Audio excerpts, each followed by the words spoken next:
حضرت استقبال کر لیتے حضرت علامہ مولانا سید فیضان بارچی صاحب کو بلاتا نعرہ تکبیر اور نعرہ رسالت کی صداؤں میں نعرہ تکبیر، نعرہ رسالت، نعرہ حیدری، نعرہ حیدری، ذکر اہل بیت۔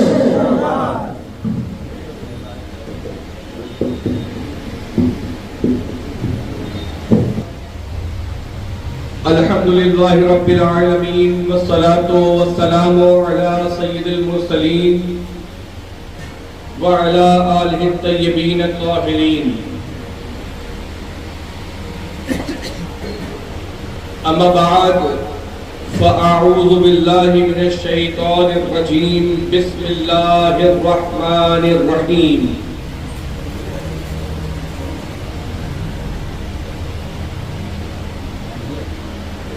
قد قال اللہ تبارک و تعالی فی القرآن المجید،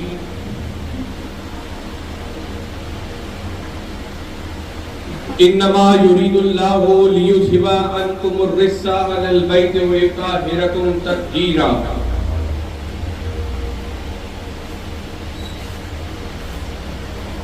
وفی مقام المختلف،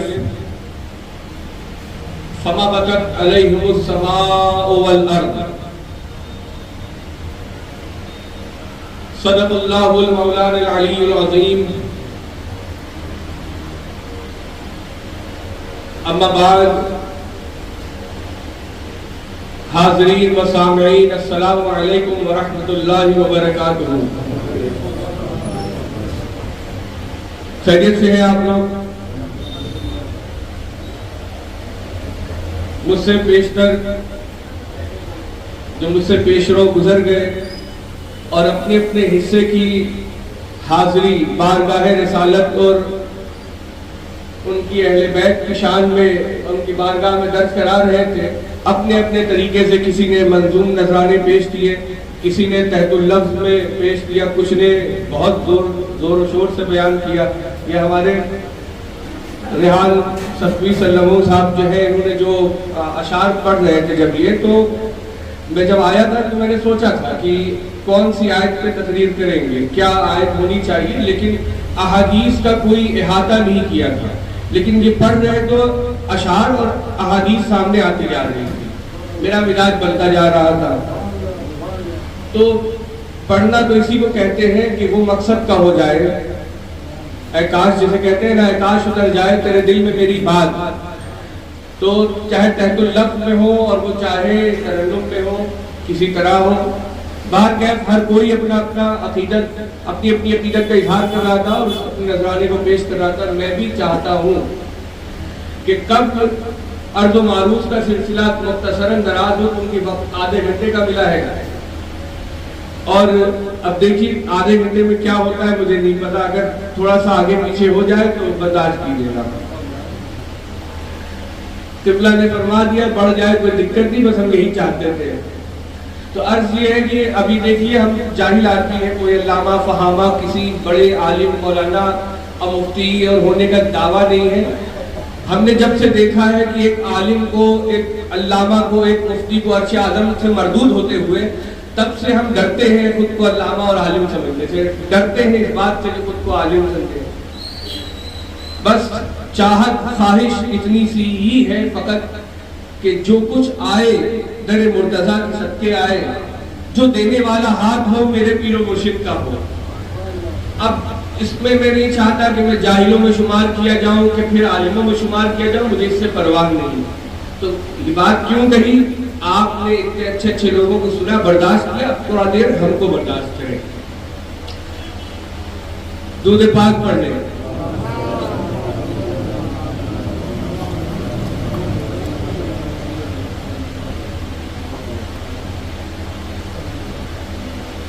تین شعر فقط وقت کی نزاکت کو دیکھتے ہوئے تین شعر آپ کی خدمت میں پیش کروں گا۔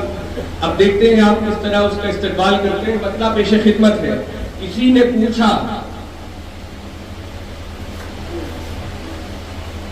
پوچھا جو کون ہے کربلا والے، کسی نے پوچھا جو کون ہے کربلا والے، کسی نے پوچھا جو کون ہے کربلا والے، بلکہ میں الٹا پڑھ گیا، کسی نے پوچھا اگر، کسی نے پوچھا جو کون ہے خدا والے، کسی نے پوچھا جو کون ہے خدا والے، زباں پہ آیا میری وہ ہے کربلا والے، زباں پہ آیا میری وہ ہے کربلا والے، کسی نے پوچھا جو کون ہے خدا والے، زباں پہ آیا میری وہ ہے کربلا والے۔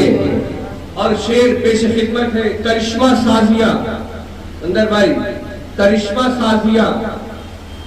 دیکھیے جو لوگ یہ کہتے ہیں حدیثوں میں آیا ہے، حدیثوں میں درج ہے کہ نظر بد حق ہے، حضور علیہ الصلوۃ والتسلیم کی حدیث پاک میں آیا ہے، حدیث پاک میں وارد ہوا ہے کہ نظر بد حق ہے، یعنی کسی کو بری نظر لگ جاتی ہے، یہ حق ہے، اس کا انکار نہ کرنا۔ فرمایا کہ تیر نکلتے ہیں نظر سے، سمجھانے کے لیے حدیث پاک کا مفہوم یہ الفاظ حدیث پاک میں وارد ہوئے ہیں۔ تو میرا یہی کہنا ہے کہ کسی بدبخت کی نظر بد اگر لگ سکتی ہے تو حسین کی نظر خوش کیوں نہیں پڑ سکتی اور کیسے نہیں کر سکتی؟ وہ لوگ جو یہ کہتے ہیں کہ پیر و مرشد کی نظر پڑنے سے کیا ہوگا، ان کو اس حدیث پاک پر غور کرنا چاہیے۔ اگر کسی کمبخت کی نظر لگ جائے اور کوئی بیمار ہو سکتا ہے تو عابد بیمار کی نظر پڑنے سے کوئی اچھا کیسے نہیں ہو سکتا؟ سوچنے کی بات ہے۔ کسی نے پوچھا جو کون ہے خدا والے، زباں پہ آیا میری وہ ہے کربلا والے۔ اب کرشمہ سازی ان کی نظر کی مت پوچھو، کرشمہ سازی ان کی نظر کی مت پوچھو۔ کہا ہے اسی مصرے کے لیے وہ حدیث پڑھی تھی، کرشمہ سازی ان کی نظر کی مت پوچھو، کرشمہ سازی ان کی نظر کی مت پوچھو، نگاہ پڑتے ہی ہر ہو گئے خدا والے، نگاہ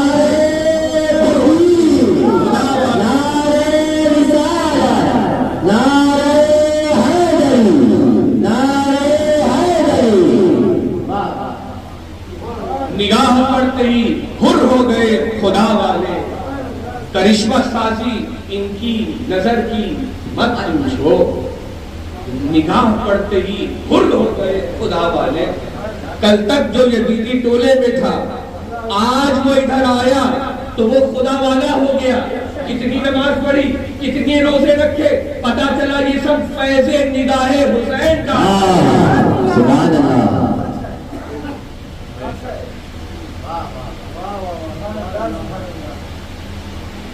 یہ سب فیض نگاہ مصطفی یعنی فیض نگاہ حسینی کا اثر تھا۔ آئے قدموں میں روئے کیا میری معافی بھی ہو سکتی ہے، فرمایا انت حر فی الدنیا والآخرہ، جاؤ تم دنیا اور آخرت میں آزاد۔ میں اپنا سبق سنانے آیا ہوں کیونکہ یہ بھی مجھ سے بڑے ہیں اور نیت میں بھی تشریف فرما ہے، ان سے بڑی دور کی رشتہ داری ہماری ہے، بڑی دور کی۔ تو عرض کر رہا تھا کرشمہ سازی ان کی نظر کی مت پوچھو، نگاہ پڑتے ہی ہر ہو گئے خدا والے۔ اب پکارا جب بھی سکینہ کا واسطہ دے کر، پکارا جب بھی سکینہ کا واسطہ دے کر، پکارا جب بھی سکینہ کا واسطہ دے کر، مدد کو آ گئے غازی کو وفا والے، مدد کو آ گئے غازی کو وفا والے، مدد کو آ گئے غازی کو وفا والے۔ زباں پہ آیا میری وہ ہے کربلا والے، بس وہ ہے کربلا والے، بس وہ ہے کربلا والے۔ درود پاک کا نظارہ پیش کریں رسول اللہ اللہم صلی علی سیدنا اللہم صلی علی سیدنا مولانا محمد وعلی آل محمد مبارک وسلم، صلاۃ و سلام علیک یا رسول اللہ صلی اللہ علیہ وآلہ وسلم۔ دو آیت کریمہ کا انتخاب کیا ہے آپ کی بارگاہ میں، آپ کو سمجھانے کے لیے آپ کے سامنے جو دو آیت کریمہ پڑھنے کا شرف حاصل ہوا اور جس کے ذریعے میں اپنی حاضری بارگاہ امام حسین میں درج کراؤں گا، وہ دو آیت کریمہ ہیں۔ پہلی جسے آیت تطہیر کہتے ہیں، مشہور معروف، ہر وہ شخص جو واقعی اہل سنت ہے، واقعی سنی ہے، سچا سنی ہے، واقعی کہ جس نے اہل بیت علیہ السلام کے بارے میں کچھ سنا اور کچھ پڑھا ہوگا، مجالسیں اٹینڈ کی ہوں گی، تو اس کو آیت تطہیر سے واقفیت انسیت ہوگی۔ اللہ فرماتا ہے انما یرید اللہ لیذھب عنکم الرجس اہل البیت ویطہرکم تطہیرا۔ دوسری آیت کریمہ سورہ دخان کی غالباً آیت نمبر 29 ہے، جس میں اللہ کہتا ہے فما بکت علیہم السماء والارض۔ اس سے پہلے ہم چاہتے ہیں کہ حضور علیہ الصلوۃ والتسلیم کے فرمان عالی شان پہ عمل کر لیا جائے۔ فرمان کیا ہے سنیے، رسول اکرم صلی اللہ علیہ وآلہ وسلم ارشاد فرماتے ہیں زینوا مجالسکم بذکر علی، تم اپنی محفلوں کو علی کے ذکر سے سجایا کرو۔ یعنی وہ نبی افضل و اکرم جنہوں نے ارشاد فرمایا کہ اپنی محفلوں میں مجھ پر درود بھیجا کرو، اپنی محفلوں کو مجھ پر درود بھیج کے سجایا کرو، وہی نبی افضل و اکرم کا ارشاد عالی شان ہے کہ اپنی محفلوں میں علی کا ذکر کیا کرو۔ نہیں یہ نہیں فرمایا، فرمایا زینوا مجالسکم بذکر علی، اب زینوا تم سجاؤ، تم لوگ سجایا کرو اپنی مجالس کو، اپنی محفلوں کو بذکر علی، علی کی محفل سے سجایا کرو۔ یا رسول اللہ جب بھی ہم درود پاک پڑھتے ہیں، آپ کے اور آپ کی آل اطہار پہ درود پڑھتے ہیں، ہماری محفل میں رونقیں آ جاتی ہیں، ہماری محفل میں برکت آ جاتی ہے۔ کیا وجہ ہے کہ ہم اب علی کا ذکر بھی کریں؟ تو دیکھیے اس کے پیچھے حکمت جو بھی رہی ہو، مجھے اتنا سمجھ میں آتا ہے کہ اگر درود پڑھنے کے بعد بس ان کا انعقاد ہو جائے تو علی کا ذکر کر کے یہ جانچ لیجیے کون اپنا ہے کون پرایا ہے۔ یہ صحابہ کی سنت ہے، اور پتہ ہے صحابہ کی سنت کیا ہے؟ آپ میں سے بہت سارے لوگ حضرت حیدر کرار کی شان میں انہوں نے بھی اشعار پڑھے، مولا علی کی شان میں اشعار پڑھے، لوگ حضرت علی کرم اللہ وجہہ الکریم کی شان میں اشعار لکھتے ہیں، پڑھتے ہیں، اور ایسی محفلوں کا انعقاد کرتے ہیں کہ جس میں مولا علی کی شان بیان کی جائے۔ آپ سنتے ہوں گے، لیکن یہ فکرہ جو ہے، یہ بات آپ کے توسل سے پہنچا رہا ہوں، ایک آل رسول کے توسل سے ان کے حوالے سے پیش کر رہا ہوں، سنیں۔ یہ بات جو ہے، یہ بات صحابہ کی سنت ہے۔ یہ جو میں عرض کر رہا ہوں، حضرت علی کی شان میں شعر لکھنا، منقبت کہنا، یہ صحابہ کی سنت ہے۔ اس پر تو آپ کو سبحان اللہ کہنا چاہیے کہ حیران اتنا سناٹا کیوں ہے بھائی، اتنی پریشانی کیوں ہے؟ یہ صحابہ کی سنت ہے، حضرت حسان بن ثابت کی سنت ہے، ثناخان نعت خوان رسول کی سنت ہے۔ وہی حسان بن ثابت جس کو رسول اللہ صلی اللہ علیہ وآلہ وسلم اپنی نعت پڑھنے کے لیے اپنا منبر دیا کرتے تھے، وہی حسان بن ثابت رضی اللہ تعالی عنہ مولائے کائنات کی شان کے شعر لکھا کرتے ہیں، اور ایک بار نہیں، دو بار نہیں، تین بار نہیں، کم سے کم 5 الگ الگ موقع یا 5 منقبت تو آپ کو ہم ابھی دکھا سکتے ہیں۔ ابھی یعنی گھر چلنا پڑے گا آپ کو، کتاب کا نام نوٹ کر لیں، تذکرۃ الخواص۔ اب یہ تذکرۃ الخواص کیا ہے؟ ایسے تو کوئی بھی کتاب کا حوالہ آپ کو دے دے اور آپ سن لے اور چلے جائیں، ایسے نہیں چلتا۔ آج کل بوگس حوالے بہت دیے جاتے ہیں، آج کل اپنی پارٹی تو اپنی پارٹی، دوسرے لوگ بھی بڑے ہوشیار ہو گئے، کتابوں کا نام کرتے ہیں، اب گڑھ کے کہتے ہیں کشف الظلام فلانا، اور یہ اتنے بھاری بھاری نام لیتے ہیں کہ امت پریشان ہوتی ہے کہ ہاں بھائی کوئی کتاب ہوگی، اتنا بڑا نام ہے۔ کتاب کا نام ہے تذکرۃ الخواص، لکھنے والے کا نام ہے سبط الجوزی، اور کتاب آج سے 850 سال پرانی ہے۔ خواص یعنی کہ خاص لوگوں کا ذکر اس میں ہے۔ یہ خاص لوگوں کا جب ذکر کرا، اور جو کتاب کا نام تذکرۃ الخواص رکھا، تو اس خاص میں رکھا کسے؟ یہ سبط الجوزی کون ہے؟ اس پر بھی آتا ہے، اس میں ذکر لکھا اہل بیت کا، مسجد پاک کا، امام باقر کا، امام جعفر کا، ائمہ اہل بیت کا، امام مہدی کا ذکر لکھا، اور لکھ کے کہا یہ تو خاص لوگوں کا ذکر اس میں ہے، اس کتاب کا نام رکھو تذکرۃ الخواص۔ تذکرۃ الخواص لکھنے والے شخص کون ہیں یہ بھی سنیں. یہ شخص جس نے اس کتاب کو لکھا ہے یہ کوئی گلی کی مسجد کے امام صاحب نہیں ہے یا کسی شہر کے قاضی نہیں ہے. اس شخص کے بارے میں حدیث کے اصول جس شخص نے آگین و مرتب کیے یعنی ذہبی، جس کو علم سے شغف ہے، علم سے دوستی ہے، مدارس جاتے ہیں، پڑھتے لکھتے ہیں. علامہ ذہبی کو ہر کوئی جانتا ہے. علامہ ذہبی وہ شخص ہے کہ جس نے اصول حدیث کو پھر سے مرتب کیا، کریکٹ کیا، جہاں کہیں غلطی تو اس کو صحیح کیا. سیر و اعلام النبلہ جو کتاب ہے ذہبی کی، ذہبی اپنی کتاب میں ان کو شرفاء میں محدثین میں لکھتا ہے. ایسے پڑھا کیجئے، کتاب ایسے پڑھی جاتی ہے، کتاب ایسے نہیں پڑھا کیجئے. بازار جا کے کتاب کا نام دیکھا اور پورا پڑھ لیا. کتاب دیکھیے کہ کیا نام ہے، لکھنے والا کون ہے، اس لکھنے والے کے بارے میں ڈھونڈیے. الحمدللہ آج انفارمیشن کا دور ہے، سب کچھ موبائل پہ گوگل پہ موجود ہے. اب تو گوگل کے بھی ابا جان آ گئے ہیں، artificial intelligence, chat G P T. آپ صرف نام ڈالیے، سبت الجوزی پوری بایوگرافی چلی آئے گی ان کے بارے میں، کس نے کیا کیا کہا ہے. یعنی حوالہ اتنا معتبر ہو، اتنا دمدار ہو کہ آپ کا دشمن اسے قبول کرے بنا جا نہ سکے، کاٹ نہ سکے. ایسے حوالے لیجیے. تذکرۃ الخواص لکھنے والا شخص خود اپنے آپ میں وقت کا امام ہے اور محدث ہے. جب مولائے کائنات خیبر میں تشریف لے گئے، کہاں؟ خیبر میں تشریف لے گئے. مولائے کائنات نے دروازے کو اکھاڑ کے پھینکا، مسلمانوں کی جیت ہوئی، جنگ ہوئی، مسلمان جیتے. اللہ نے مولائے کائنات کے ہاتھ پر فتح دی اور فتح دینے کی خوشخبری رسول اللہ نے فرما دی تھی کہ کل ہم اس کے ہاتھ میں علم دیں گے. اب یہ علم کا بھی ایک الگ مسئلہ ہے، میں سوچتا ہوں کیا کیا بیان کروں. ہر قوم کا ایک پرچم ہوتا ہے، ہر قوم کا ایک پرچم ہوتا ہے، ہر ملک کا ایک پرچم ہوتا ہے، حتیٰ کہ ہر سیاسی پارٹی کا بھی ایک پرچم ہوتا ہے.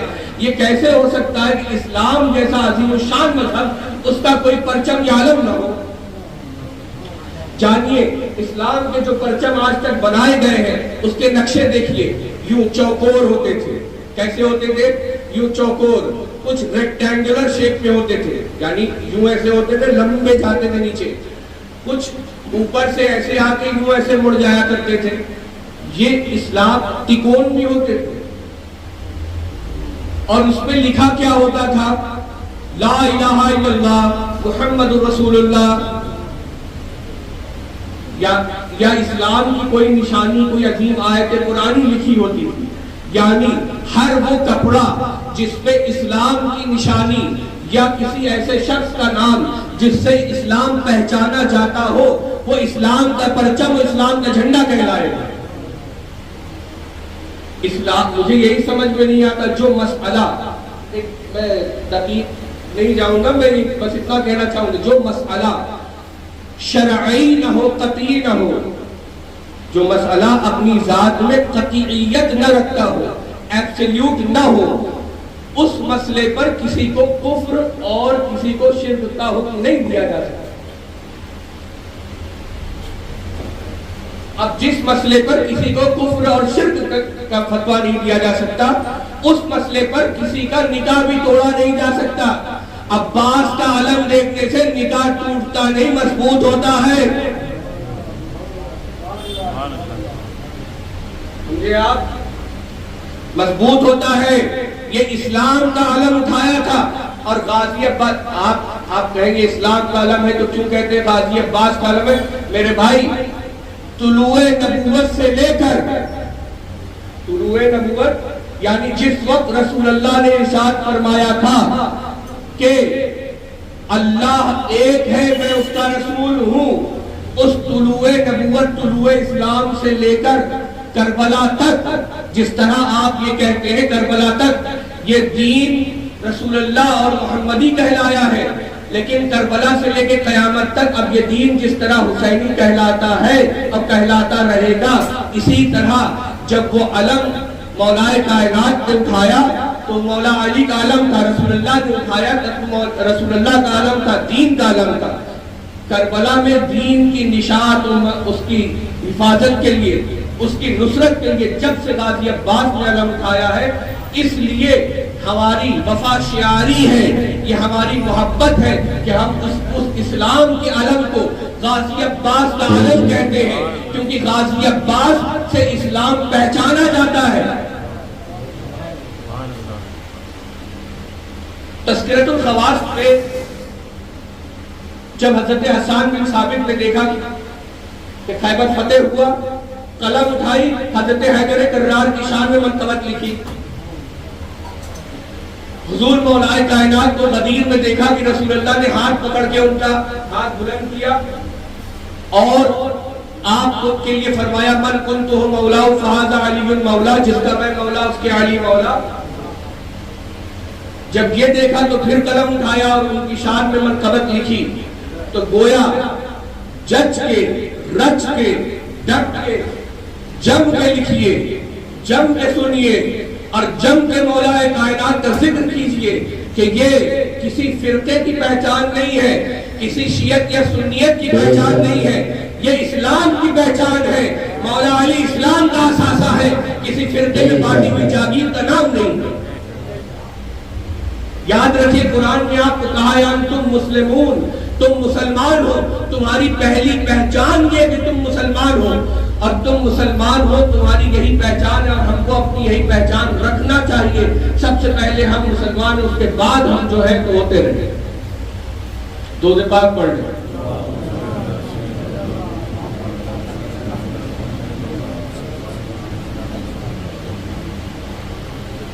رسول اکرم صلی اللہ علیہ وآلہ وسلم کی شان عظمت کے بارے میں کیا کہنا ہے؟ کیا آپ میں سے کوئی ایسا ہے کہ رسول اللہ کو اپنا بھائی کہہ سکے؟ کوئی کہہ سکے؟ ہم صحابہ کے نقش قدم پہ چلتے ہیں، صحابہ نے کبھی یہ جرأت نہیں فرمائی کہ رسول اللہ کو اپنا بھائی کہے، لیکن قربان جائیے مولا علی کی عظمت پہ۔ مولا علی کو بلاتے ہیں حضور علیہ السلام، بلا کے اپنے پاس سامنے پیش کرتے ہیں، مولا کائنات تشریف لاتے ہیں، فرمایا یا علی آپ میرے بھائی ہیں دنیا اور آخرت میں، اور آپ کے علاوہ کوئی یہ دعویٰ کرے تو وہ جھوٹا ہے۔ سبحان اللہ، کیا ہے؟ جھوٹا ہے۔ مولا کائنات وہ عظیم الشان شخصیت ہے کہ جن کے بارے میں ہم کیا بیان کریں گے اور آپ کیا سنیں گے۔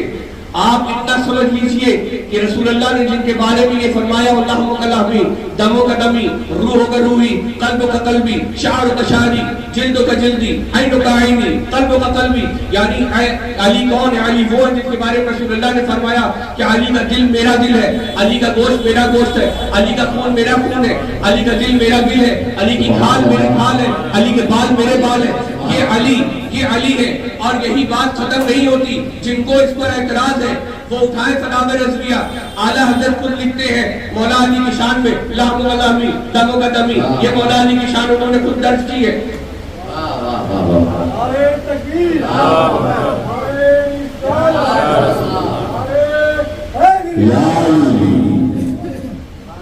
اور ایسے ہی نہیں، یہ حدیث پاک آپ نے سنی نا، آنا والی من نور واحد 50 بار سنا ہوگا۔ اس میں اعتراض کرنے والے لوگ اعتراض کرتے ہیں، میں آپ کو حوالہ دیتا ہوں، کتاب کا نام نوٹ کریں، فرائض السمتین، فرائض السمتین نام نوٹ کریں۔ کیا ہے فرائض السمتین؟ لکھنے والے کون ہیں؟ امام جوینی۔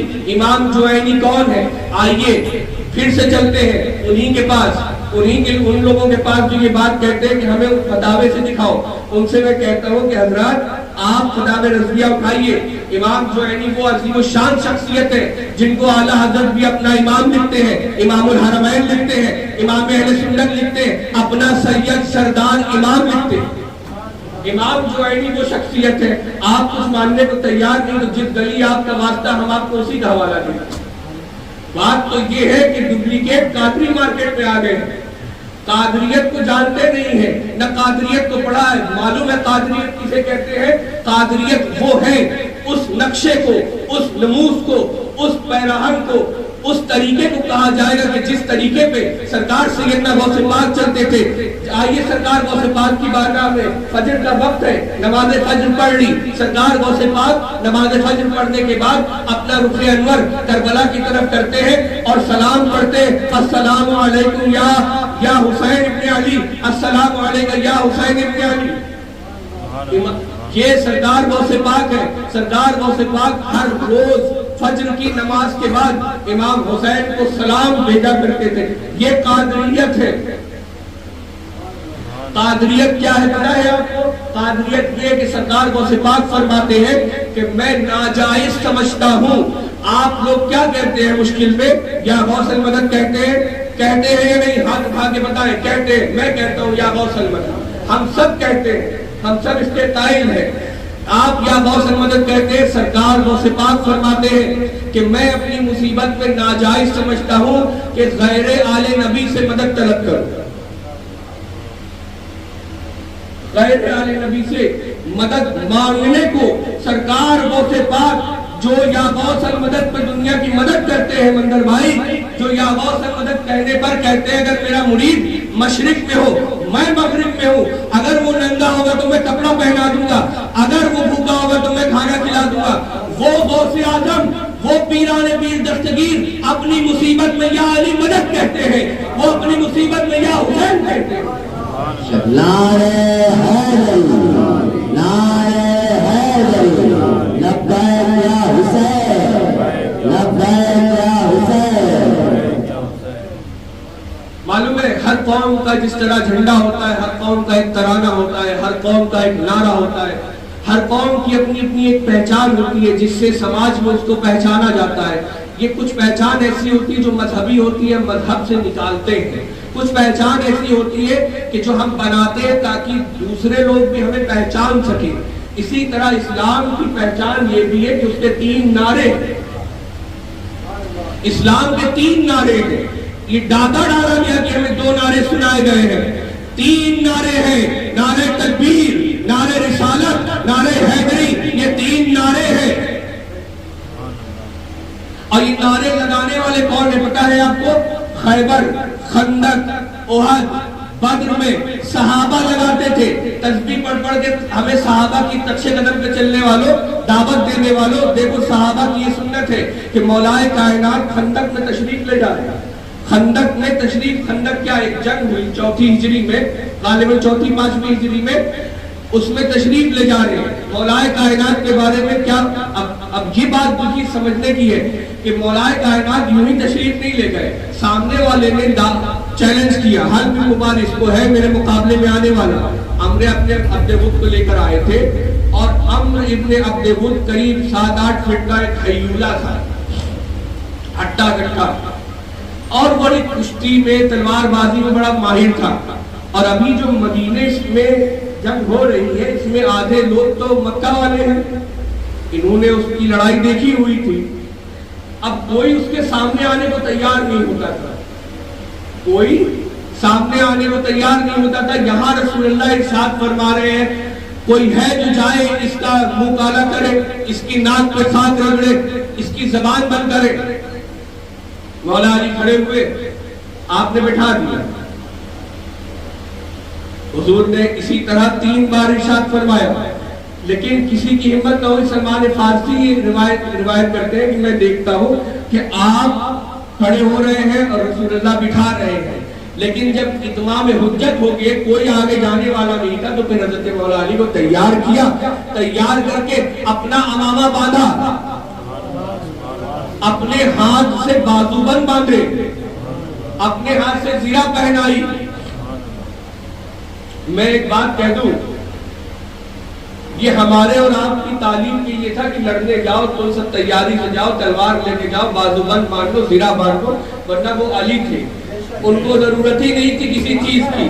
ان کا خود کا مشہور جملہ ہے, مولا علی کا قول ہے کہ مجھ پہ وار کرو, اگر میں وار کروں گا تو تم وار کرنے لائق نہیں بچو گے. آپ نے کیا سمجھا علی کو چوتھا خلیفہ؟ سنیت کو تو سرکار غوث پاک کی بارگاہ میں جا کے ختم کر دیا گیا. آگے بڑھیے, غوث پاک کا شجرہ جب پڑھیے گا تو اوپر پہنچیے گا تو آپ کو بہت عظیم الشان شخصیت ملے گی. جنید بغدادی, جنید بغدادی سے اوپر اٹھیے گا تو آپ کو سر ستی ملیں گے. سر ستی سے اوپر اٹھیے گا تو ایک شخصیت ملے گی جن کا نام ہے معروف کرخی. معروف کرخی, معروف کرخی جس کی وجہ سے بنے, اس کے اوپر وہ نام پڑھیے, امام علی رضا. ان کی جوتی سر پہ رکھا تھا تو غوث پاک کے پیروں میں آ گئے. ان کی جوتی سر پہ رکھا تھا تو غوث پاک کے شجرے میں آ گئے. قادریت شروع ہوتی ہے غوث پاک کے بعد. یہ جو راستہ ہے نا اہل بیت کا، اس میں دو ڈاکو ہیں، ایک رافضی ایک ناصبی. یہ دونوں ڈستے ہیں اور یہ دونوں لٹے ہوئے ہیں. ہمیں دونوں سے بچ کے چلنا ہے. ہم کسی کو ہم برا کہنے نہیں بیٹھے، لیکن ناصبیت کا گریبان ضرور چاک کریں.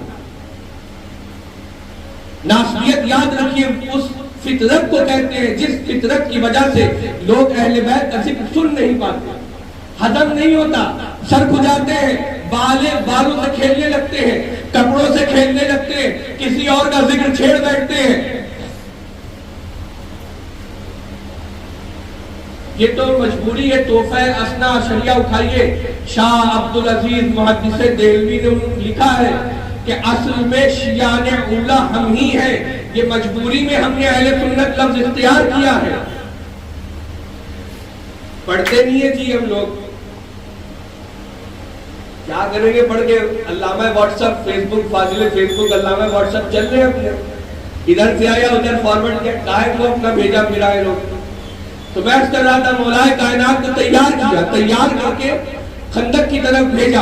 اب مولائے کائنات تشریف لے جا رہے ہیں، نگاہ مصطفی بھی دیکھ رہی ہے. ابھی رخصت کیا ہے، اب مولائے کائنات چند فاصلے پر ہے، اب دیکھ رہی ہے نگاہ مصطفی حیدر کرار کو.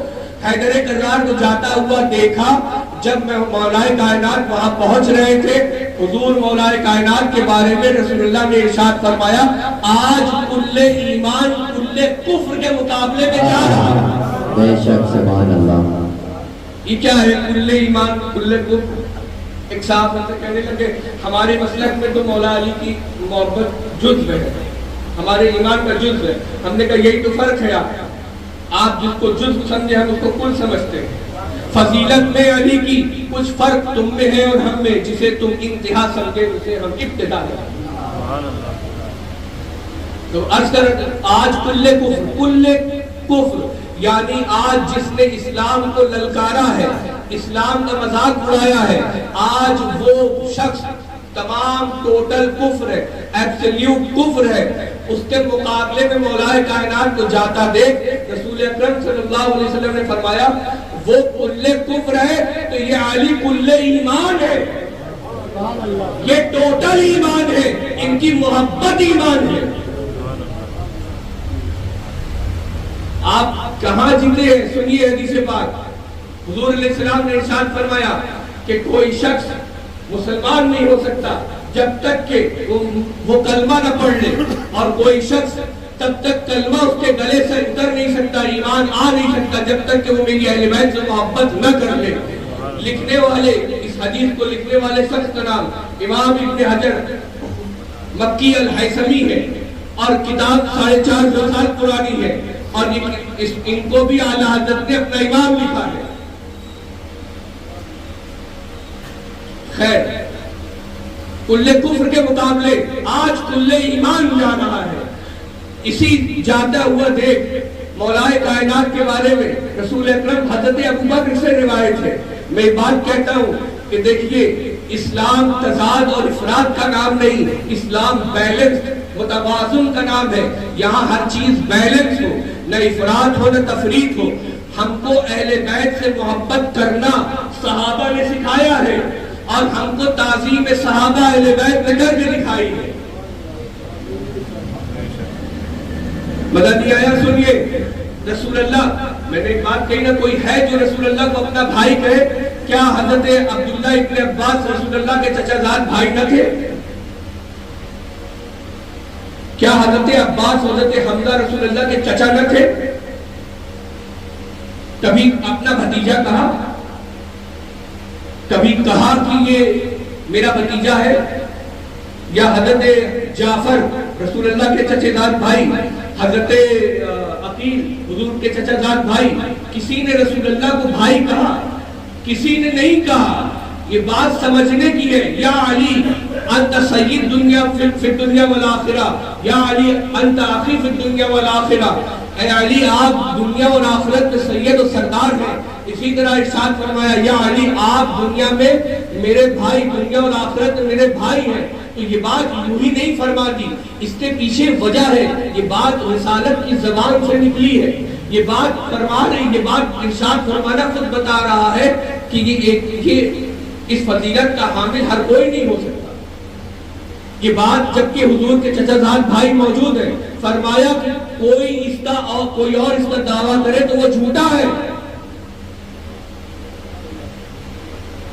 فضیلت میں علی کی آپ دیکھیں، حضور نے مولا کائنات رسول اللہ نے مدینے میں ایک دوسرے کو مہاجر کو انصار کا بھائی بنایا، لیکن مولا کائنات کو اپنے لیے چھوڑا. کیوں مولا کائنات کو اپنے لیے چھوڑا؟ کوئی مولا کائنات کا ہم نفس ہوتا تو اس کو بھائی بنا دیتے. کوئی مولا کائنات کے برابر ہوتا، ان کا ہم نفس ہوتا، ان کے شان کا حامل ہوتا تو اس کو بنا دیتے. لیکن قرآن کا یہ فیصلہ آ چکا ہے، انفسنا وانفسکم، تم اپنی جانوں کو لاؤ، ہم اپنی جانوں کو لائیں. تو رسول اللہ نے مولا علی کا ہاتھ پکڑ کے کہا یہ علی میری جان میری نفس ہے. رسول اللہ کے ہم نفس کا نام حیدر کرار ہے.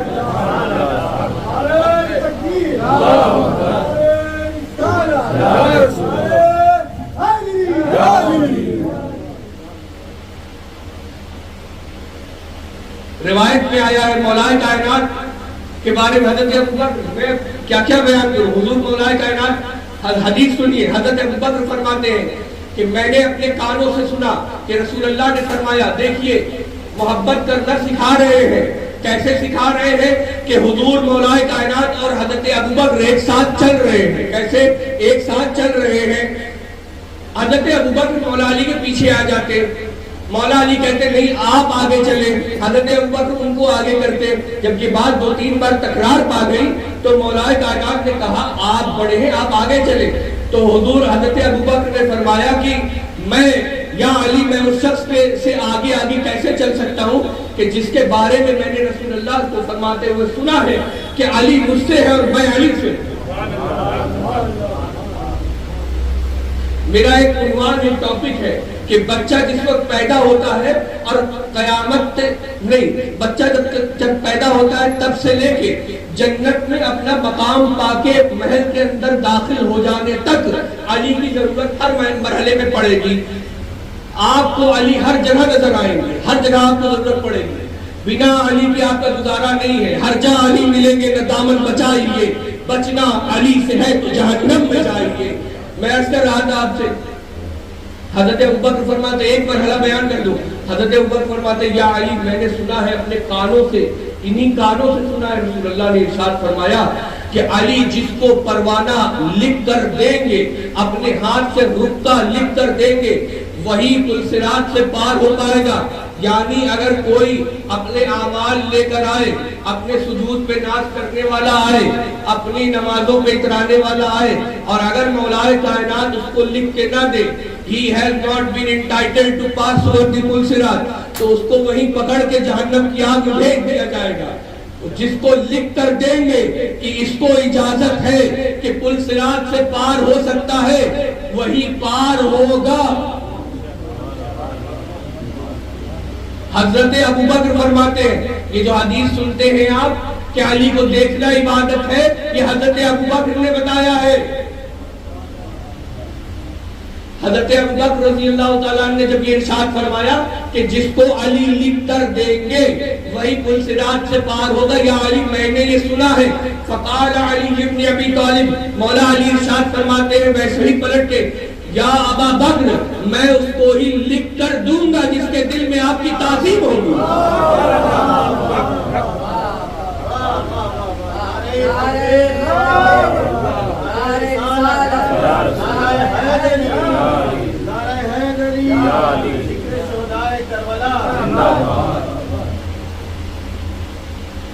یہ امام حسن ہے، مدینہ منورہ ہے.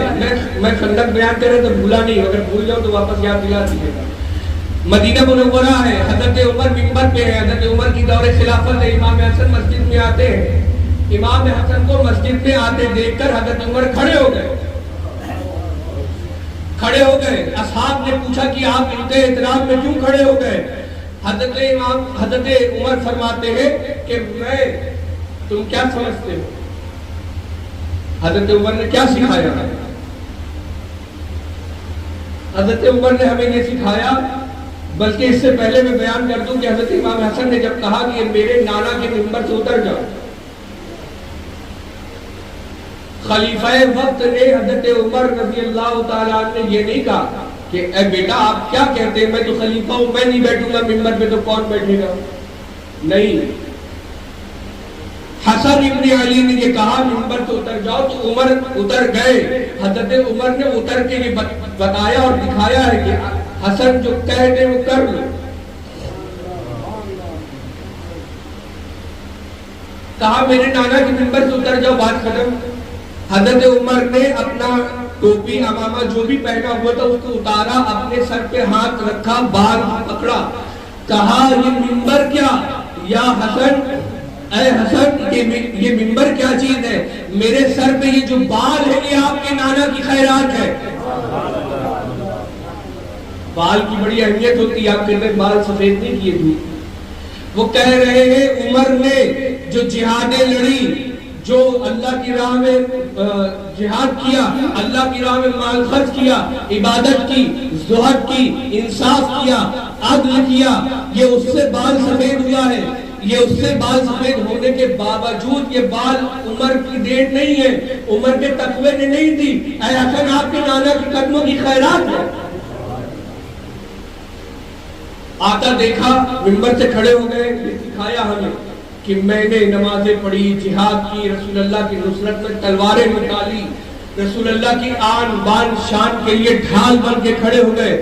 یہ نہ دیکھو کہ میری عمر اتنی ہے، یہ نہ دیکھو کہ حسن ابھی 5 یا 6 سال کے ہیں، انہوں نے نہ ابھی نمازیں میری طرح پڑھی ہیں، نہ روزے رکھے ہیں، نہ جہاد کیا ہے، میں ان کی تعظیم میں کھڑا ہو رہا ہوں، تو یہ جان لو، یہ سیکھ جاؤ، تم کو یہ معلوم ہو جانا چاہیے، تم کو یہ جان لینا چاہیے، نمازیں ایک طرف ہے، روزے ایک طرف ہے، تقوی ایک طرف ہے، جہاد ایک طرف ہے، خون رسالت ایک طرف ہے۔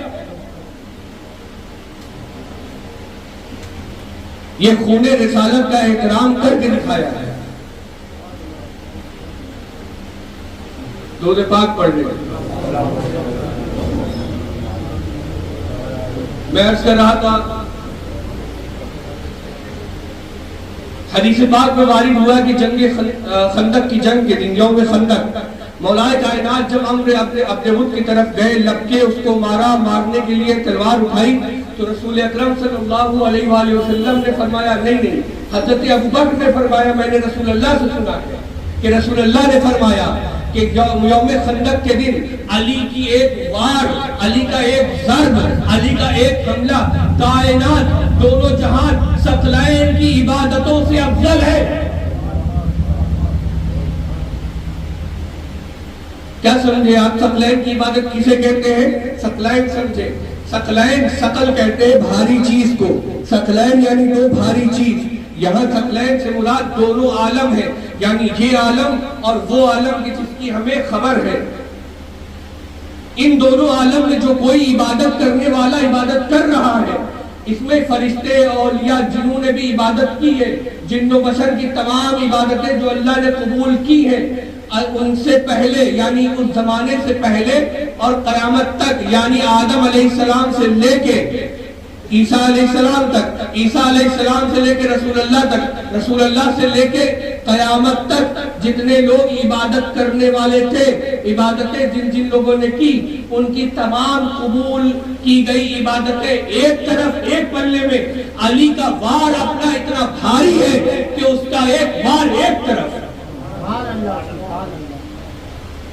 جس کا وار اتنا بھاری ہے اس کا سجدہ کیسا ہوگا، اس کی نماز کیسی ہوگی، اس کا روزہ کیسا ہوگا، اس کا حج کیسا ہوگا۔ کوئی لائے ان کی طرح، کوئی مثل پیش تو کرے، تب ہم جانے کہ حضرت ابو بکر نے سکھایا کہ ان کی مثال ہی نہیں۔ صحابہ پتہ ہے ہمیں، صحابہ نے یہ عقیدہ دیا ہے، صحابہ مولائے کائنات کو جب دیکھتے تھے نگاہ فرماتے تھے تو فرماتے تھے کلمہ پڑھتے تھے. سنیے کلمہ کیا پڑھتے تھے؟ لا الہ الا اللہ ما اجمل ھذا الفتى، کہ اللہ کے سوا کوئی معبود تو نہیں ہے لیکن اس نوجوان سے زیادہ کوئی خوبصورت جمال والا نہیں.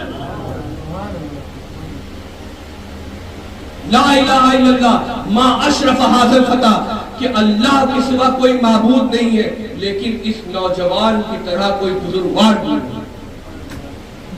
یہ صحابہ کلمہ پڑھتے تھے حضرت علی کو دیکھ کر. کتاب کا نام احسن الانتخاب، لکھنے والے حضرت حیدر محمد قلندری کا کومی، سن وفات 1947، چاہے کسی عالم کی نہیں اللہ کے ولی کی کتاب ہے. احسن الانتخاب اٹھا کے پڑھیے. حضرت مولائے کائنات جس دن ضرب لگا رہے تھے، دیکھیے مولائے کائنات کی ضرب کے بارے میں آپ نے پڑھا، اسی خندق کے حوالے سے روایت میں آتا ہے کہ مولائے کائنات نے خندق کے دن جب ضرب لگائی ہے اس ضرب کا وار روکنے کے لیے جبریل نے اپنے پر بچھائے کہ اگر وہ زمین پہ پڑتی اس دن اس کا یہ اثر تھا. دو روایت ہے، ایک روایت میں خندق کا ذکر ہے، ایک روایت میں خیبر کا ذکر ہے کہ اگر یہ بات خیبر کے دن آتی یا یہ بات اگر خندق کے دن آتی یا خیبر کے دن، اگر وہ بات زمین پہ پڑتا تو زمین کے کلیجہ چاک کرتا. جبریل اپنا پر بچھائے ہوئے ہیں. ہم یہ کہتے ہیں کہ بات دراصل یہ کہ ہم نے سمجھا ہے کہ سب کچھ آ کے اولیاء اللہ کے حوالے سے ہماری سنیت ختم ہو جاتی ہے. ہم یہ بات کہتے ہیں کہ یار حضرت علی میری قبر میں آئیں گے مجھے بچا لیں گے، تو آپ ہم سے کہیں گے کس کتاب میں لکھا ہے حوالہ لاؤ. اور اگر ہم یہی بات کہتے کہ سرکار غوث پاک میری قبر میں آئیں گے بچا لیں گے تو آپ کہتے ہیں سبحان اللہ، غوث کا دامن نہیں چھوڑنا. یہ ڈبل اسٹینڈرڈ ہے.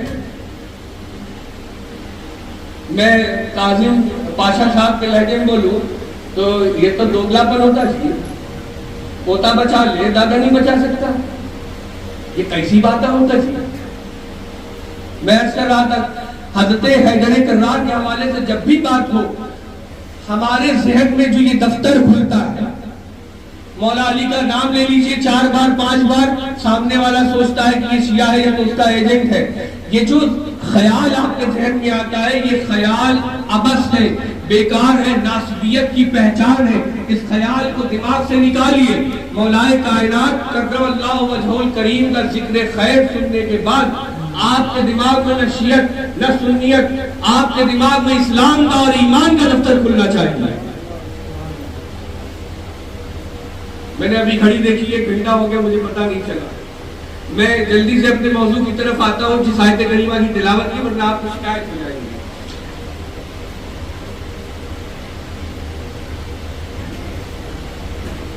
آج جو میں بیان کر رہا ہوں آج باقی دیکھیے تو الہ آباد ہمارا شہر ہے، ہم آپ کے بھائی ہیں، آپ کے ساتھ اٹھتے بیٹھتے ہیں، آپ کے ساتھ چائے پیے، آپ کے ساتھ باتیں کیے، گفتگو کیے، ڈسکشن کیے.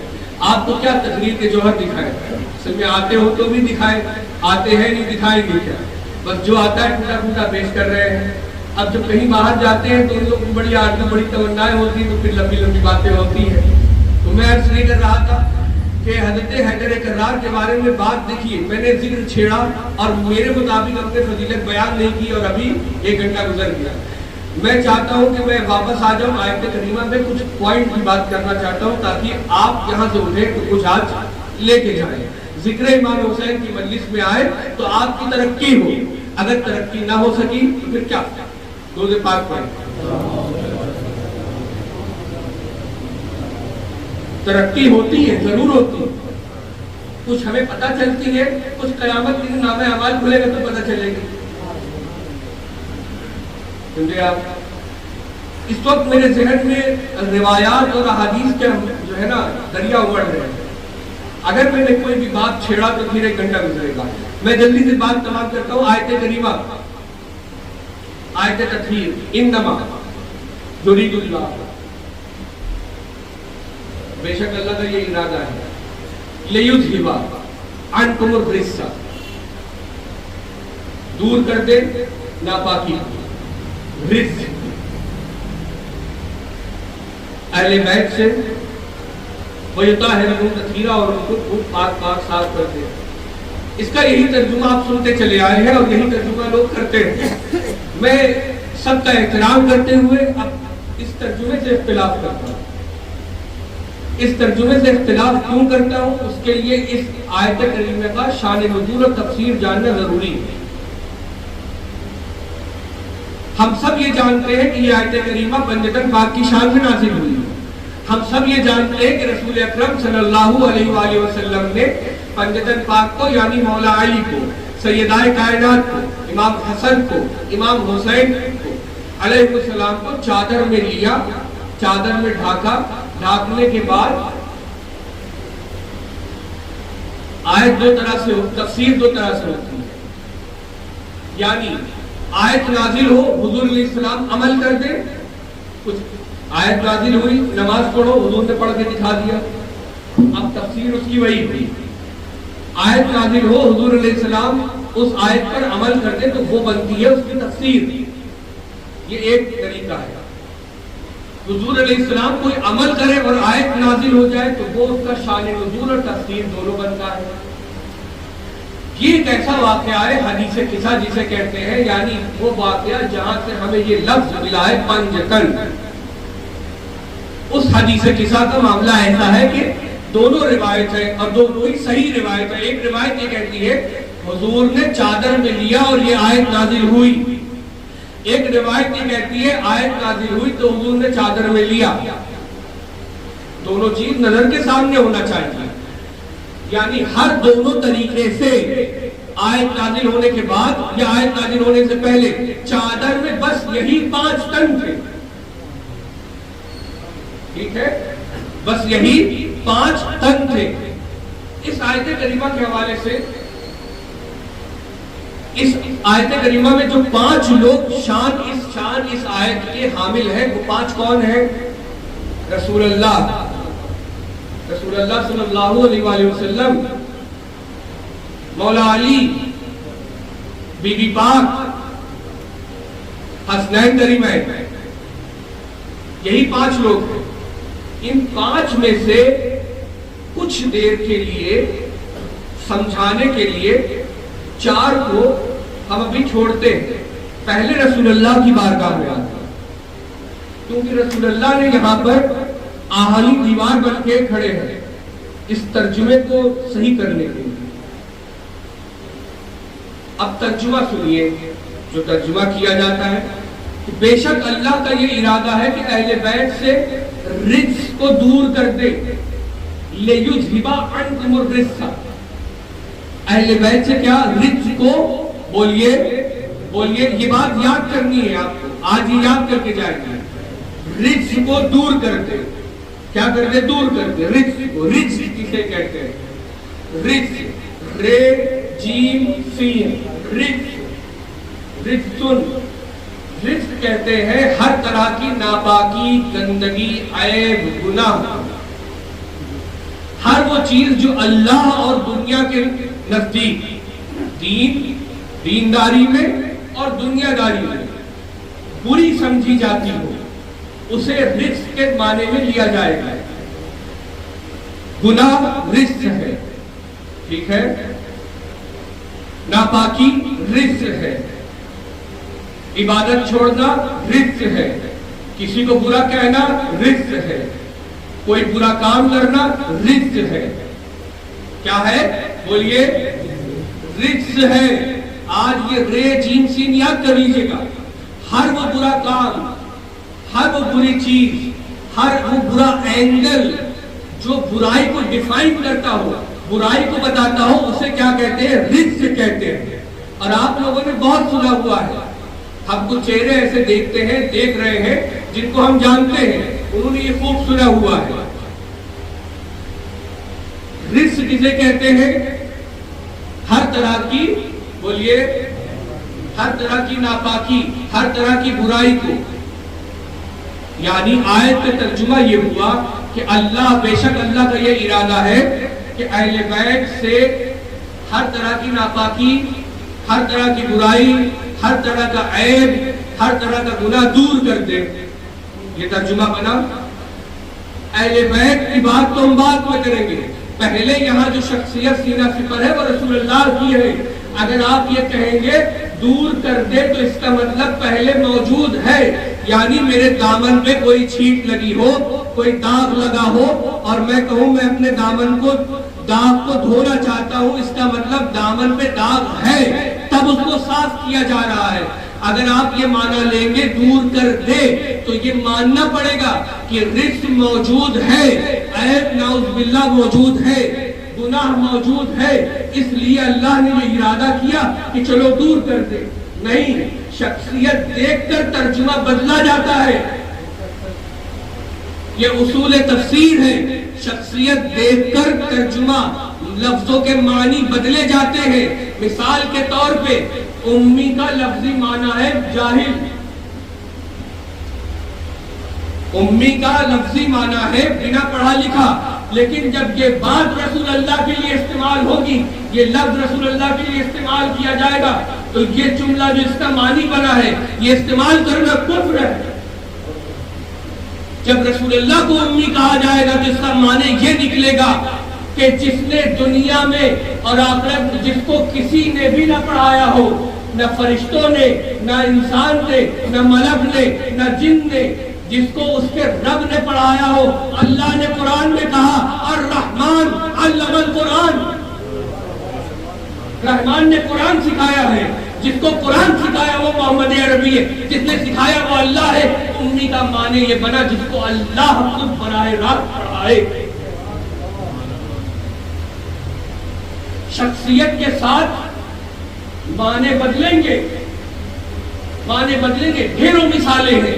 تو اس لیے اس کا یہ ترجمہ نہیں کیا جائے گا کہ عیب اور رزق کو دور کر دے. ترجمہ یہ مانا جائے گا کیونکہ رسول اللہ بیچ میں موجود ہے. یاد رکھیے سب سے پہلی شان، سب سے پہلی ذات جو اس آیت کریمہ میں ہے وہ رسول اللہ کی ہے. آپ کچھ بھی ترجمہ کریں گے اس کا سیدھا اثر رسول اللہ کی شان پہ پڑتا ہے. تو آپ اور ہم مجبور ہیں اس کا ترجمہ یہ کریں کہ بے شک اللہ کا یہ ارادہ ہے کہ اہل بیت تک کسی بھی طرح کے رزق اور ناپاکی کو پہنچنے ہی نہ دے. سمجھے آپ؟ پیچھے والے بھائی سمجھ گئے؟ سمجھ گئے؟ ہاتھ اٹھائیے ذرا، سلامت رہیے.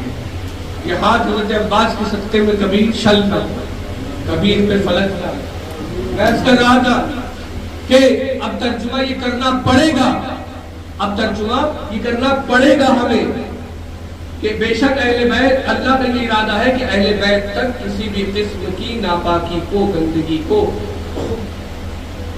کسی بھی قسم کے گناہ کو، کسی بھی منفی زاویے کو اہل بیت تک پہنچنے ہی نہ. لفظوں پہ غور کریے. اللہ نے آیت میں کیا فرمایا ہے؟ بے شک اللہ کا یہ ارادہ ہے، بے شک اللہ کا یہ ارادہ ہے کہ اب اہل بیت تک رزق کو پہنچنے نہ دے، نجاست کو پہنچنے نہ دے. پتہ یہ چلا جو اہل بیت کے در تک نہیں پہنچتا وہی تو نجس ہوتا ہے، اسی کو نجاست کہتے ہیں.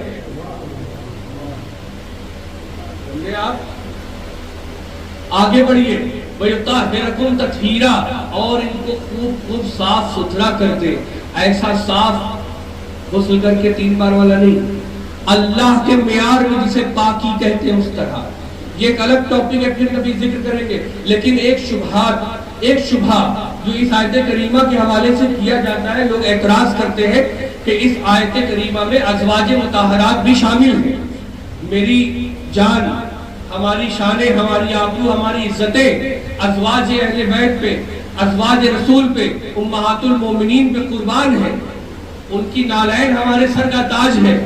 لیکن اس آیت کریمہ میں اہل بیت میں صرف 5 لوگ ہیں، ازواج شامل نہیں ہیں. لوگ اس طرح کا دھوکہ دیتے ہیں کہ اس آیت سے پہلے اور اس آیت کے بعد، دھیان سے سنیے گا، اس آیت سے پہلے اور اس آیت کے بعد ازواج کا ذکر ہے. تو یہ کیسے ہو سکتا ہے کہ بیچ میں ازواج کا ذکر غائب ہو جائے؟ تو آئیے تفسیر وغیرہ دیکھیے. شرح مشکل الآثار امام طحاوی، جو لوگ مدرسے میں پڑھتے ہوں گے، ہر مدرسے میں پڑھائی جاتی ہے. وہ کہتے ہیں یہ آیت نازل ہوئی صرف 5 لوگوں کے لیے، رسول اللہ، مولا علی، سیدہ کائنات، امام حسن، امام حسین علیہ السلام کے لیے۔ آگے بڑھیے، اس آیت کے بارے میں حضرت عائشہ فرماتی ہیں کہ اس آیت میں ازواج شامل نہیں ہیں۔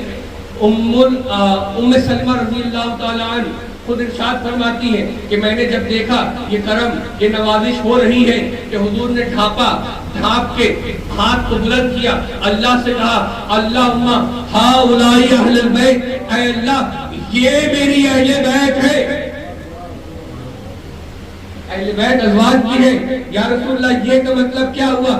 کہا ہاں، اب اہل بیت کی درجہ بندی ہے، یہ زیادہ خاص ہے۔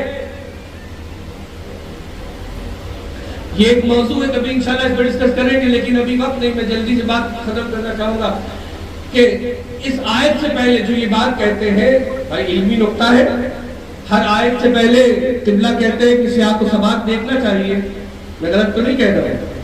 اب آپ کی خدمت میں ایک بات عرض کرتا ہوں کہ سیاق و سباق دیکھنا اصول ہے، لیکن یہ اصول کلیہ نہیں ہے۔ جو بچے مدرسے میں پڑھ رہے ہو وہ کان کھول کے سنے، زندگی بھر کا درس ہے، اصول کلیہ نہیں ہے، یعنی یہ ایبسلیوٹ اصول نہیں، یعنی یہ ایک ایسا اصول نہیں جسے ہر آیت میں لگایا جا سکے۔ مثال سورہ بقرہ اٹھائیے، اللہ رمضان کا ذکر کر رہا ہے، کہہ رہا ہے تم پہ روزے فرض کیے گئے، تم پر یہ روزے کے یہ مسائل ہیں، روزے کا یہ مسائل ہے، روزے کا بیان ہو رہا ہے، پھر اللہ کہہ رہا ہے محبوب میرے بندے تم سے پوچھے میرے بارے میں، کہہ دو میں بہت کریم ہوں، میں ان کے گمان کے مطابق ہوں۔ آگے بڑھ کے پھر اللہ روزے کی بات کر رہا ہے، روزے کی بات پہلے ہو رہی ہے، روزے کی بات بیچ میں ہو رہی ہے، یہ نئی بات بیچ میں کہاں سے آئی؟ روزے کی بات پہلے ہے، روزے کی بات بیچ بعد میں ہے، اول و آخر روزے رمضان کی بات ہو رہی ہے، بیچ میں اللہ نے نئی بات ذکر کر دی۔ کیا ذکر فرما دیا کہ میرے بندے میرے بارے میں پوچھے تو کہہ دینا بہت رحیم ہے، بہت رؤوف ہے، کریم ہے۔ پتہ چلا سیاق و سباق کا معنی اصول تو درست ہے، ہر جگہ نہیں لگایا جا سکتا، اگر لگایا جائے گا تو اس آیت میں لگا کے آپ کیا معنی نکالیں؟ جان لیجئے اصول تفسیر جب آپ اٹھائیں گے، پڑھیں گے، علم تفسیر پڑھیں گے تو آپ کو پتہ چلے گا حضور علیہ الصلوۃ والتسلیم نے اپنی موجودگی میں آیات کریمہ کو اس سورے سے نکال کے کبھی اس سورے میں لگوایا ہے، یہاں سے نکالا، ضرورت کے تحت کسی دوسرے سورے میں لگا دیا۔ کیوں لگا دیا؟ ارے وہ مختار ہے، وہ جو چاہے کرے، ان سے سوال کر سکتا ہے کوئی؟ تو سیاق و سباق سے یہ بات ثابت نہیں ہو سکتی۔ میں ایک کتاب بھی لکھ رہا ہوں، آیت تطہیر کا مصداق کون، انشاءاللہ جب وہ کمپلیٹ ہو جائے گی تو آپ لوگ کی خدمت میں پیش کریں گے۔ میں نے دوسری آیت کریمہ پڑھی، فَمَا بَتَتْ عَلَيْهِمُ السَّمَاءُ وَالْأَرْضُ، اب یہ آیت پڑھ کے میں مائک قبلہ کو دوں گا اور ان کی تمہید اس آیت میں باندھ رہا ہوں، ان کی تمہید، یہ ساری ذکر، سارا گفتگو تمہید تک حضرت بیان کریں۔ یہ آیت کریمہ میں اللہ کہتا ہے فَمَا بَتَتْ عَلَيْهِمُ السَّمَاءُ وَالْأَرْضُ، سورہ دخان آیت نمبر 29 کیا کہتا ہے؟ فَمَا بَتَتْ عَلَيْهِمُ السَّمَاءُ وَالْأَرْضُ، تو نہیں روئے ان پر زمین و آسمان۔ کیا ترجمہ ہے؟ تو نہیں روئے ان پر زمین و آسمان۔ پلٹیے اس آیت کے ترجمے کو، اللہ کہہ رہا ہے نہیں روئے ان پر زمین و آسمان، ترجمہ پلٹیے تو معنی بنے گا تو روئے ان پر زمین و آسمان۔ میں ماحول تیار کر رہا ہوں قبلہ کی تقریر کے لیے، تو روئے ان پر زمین و آسمان، یہ بات نہیں ہوئی نہیں کہتا مولا کائنات سے۔ اس آیت کی تفسیر کے ذیل میں حدیث پاک ہے، مولا کائنات تفسیر فرماتے ہیں کہ جب کوئی مومن دنیا سے جاتا ہے، اور یہ آیت فرعون وغیرہ کے لیے نازل ہوئی ہے کہ فرعون جب مرا تو اس پر نہ زمین روئی نہ آسمان روئی، نہ ان کو کوئی مہلت ملی، تو مولا کائنات تفسیر میں ارشاد فرماتے ہیں کہ کیا جب کوئی مومن مرتا ہے، جب کسی مومن کا انتقال ہوتا ہے تو جس جگہ وہ سجدہ کرتا ہے وہاں وہ سجدہ گاہ روتی ہے، جس جگہ وہ نماز پڑھتا ہے وہ جگہ روتی ہے، جس آسمان کے دروازے سے اس کا رزق آتا تھا وہ دروازہ اس پر روتا ہے۔ تو یعنی کچھ لوگ ہیں کہ جن کے مرنے سے، جن کے انتقال کرنے سے نظام الہیہ کو فرق پڑتا ہے، زمین اور آسمان ان پہ روتے ہیں۔ اگر کوئی کائنات میں مومن ہے جن کے مرنے پہ زمین و آسمان روئے تو یہ کیسے ممکن ہے کہ مومنوں کے آقا مولا کائنات کے سردار امام حسین شہید کیے جائیں تو ان پر زمین و آسمان نہ رویا ہو؟